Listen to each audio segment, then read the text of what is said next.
اور یہ جس طرف ہم جا رہے ہیں، یہ جو ظلم کر رہے ہیں، صرف اور صرف خوف پلا کے سمجھ رہے ہیں کہ یہ پارٹی ٹوٹ جائے گی، اور کئی لوگ چلے بھی گئے ہیں. لیکن کیا اب میرے سے پوچھیں کہ کیا مجھے اس سے کوئی فرق پڑ رہا ہے؟ 150 سے اوپر کیسز کر دیے، قتل کا کیس آخری کر دیا میرے اوپر. مجھے 19 بیلیں لیے میں نے ایک دن میں، یہ دنیا کا ریکارڈ ہے. اس کے بعد 4 گھنٹے نیب میں بیٹھا ہوں.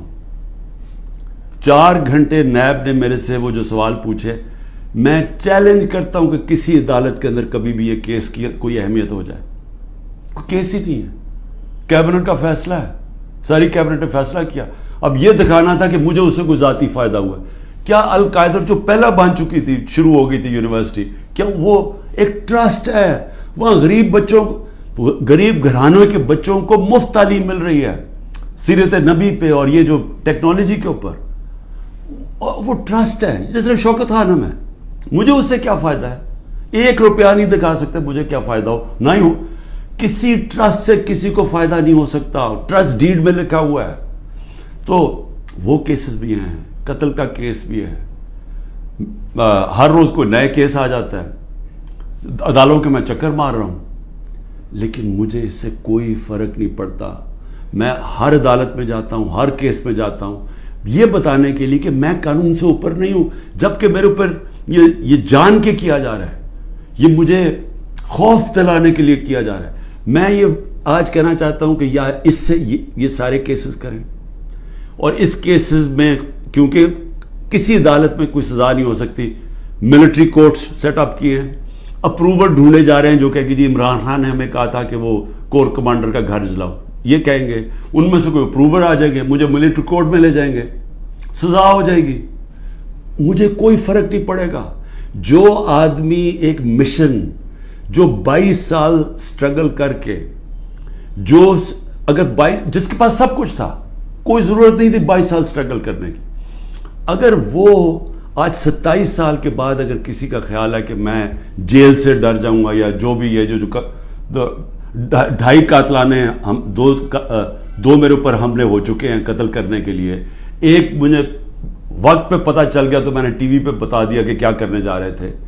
تو اس سے کیا فرق پڑے گا؟ جو قاتلانہ حملے سے نہیں ڈرتا تو وہ کس سے اور ڈرے گا؟ جس طرح کی حرکتیں ہو رہی ہیں میرے لوگوں کے اوپر، میں اس لیے یہ آپ کے سامنے رکھنا چاہتا ہوں کہ آزاد معاشروں کے اندر یہ نہیں ہو سکتا. یہ صرف غلاموں کو ہوتا ہے. یہ صرف فرعون ایسی حرکتیں کرتا تھا لوگوں کے اوپر دہشت پھیلانے کے لیے، جو آج ہمارے پہ ہو رہا ہے. اور میں سارے پاکستانیوں کو کہنا چاہتا ہوں، جو اس وقت یہ پی ڈی ایم والے بھی بیٹھے ہوئے ہیں، یہ جو آپ تماشا دیکھ رہے ہیں، یہ یاد رکھیں کہ یہ آج ہمارے پہ ظلم ہو رہا ہے. یہ ظلم آپ کے اوپر بھی ہوگا جب ایک ملک کے سارے انصاف کے اداروں کو، جب ان کو استعمال کیا جاتا ہے، حکومتی اداروں کو استعمال کیا جاتا ہے ایک پارٹی کو ختم کرنے کے لیے اور ان کے لوگوں کے اوپر دہشت پھیلانے کے لیے. تو یہ سسٹم پھر جاتا نہیں ہے. یہ کوئی بھی سنبھال کے یہ سسٹم سب اگر آج ہمارے حقوق نہیں، اگر ہمارے فنڈامنٹل رائٹس نہیں ہیں، تو یہ اب کل آپ کے بھی نہیں ہوں گے. فنڈامنٹل رائٹس تو ایک قوم کے حفاظت ہوتے ہیں نا، ان کو ہیومن رائٹس کہتے ہیں. یہ ہیومن رائٹس سارے ملک کے ہوتے ہیں. یہ نہیں ہوتا کہ ایک طبقے کے آپ ہیومن رائٹس لے لیں اور وہ طبقہ کیا ہے؟ ملک کی سب سے بڑی جماعت جس کا سب سے بڑا ووٹ بینک ہے. اگر آپ اس کے ہیومن رائٹس آج وائلیٹ کر رہے ہیں تو اس کا مطلب ہیومن رائٹس نہیں ہے، کیونکہ ہیومن رائٹس کو تو ایک ملک کی عدلیہ اس کی حفاظت کرتی ہے. تو ہماری عدلیہ کے تو کچھ سنتا ہی نہیں.